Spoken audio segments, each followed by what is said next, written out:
We at Healthcare Workers for Palestine WA have been appalled by the images and videos which have emerged every day from Kemál Adwan Hospital over the last few months, and in particular the last week.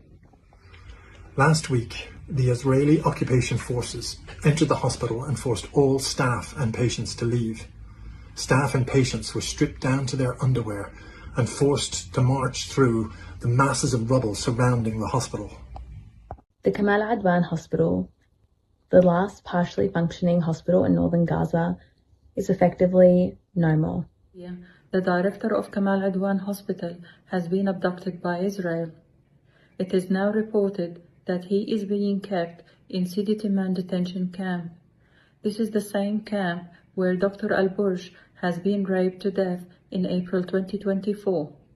These ongoing attacks by Israel on hospitals, healthcare facilities, and healthcare workers in Gaza have significant implications for international law and humanitarian norms. The destruction of Kemál Adwan Hospital in Gaza, along with the complete and utter lack of response from the Australian government, highlights the broader issues of international inaction in the face of atrocities. Hospitals, as protected under international law, should never be targets of attack.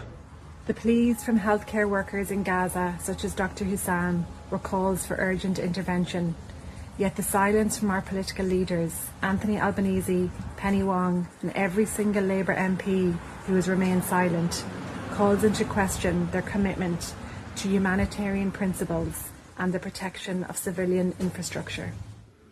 The ongoing suffering and disappearance of patients and staff and the unaddressed nature of these crimes should not only push our governments to adhere to international law, but to actively condemn its violations and push urgently for interventions that protect civilians.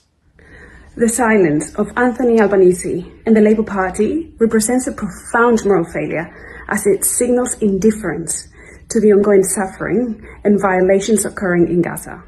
This is not only a matter of international law, it's a matter of basic humanity. It's important for global leadership not to remain passive in the face of such clear and documented violations. We call on Anthony Albanese, Penny Wong, and all of WA's federal MPs, including Josh Wilson, to immediately condemn the actions of the Israeli forces on Kemál Adwan Hospital, to demand an end to all attacks on healthcare facilities and staff, and to do everything in their power to ensure unimpeded medical supplies and aid enter Gaza immediately. The ability of the Israeli government to perpetrate horrific acts with impunity must end now.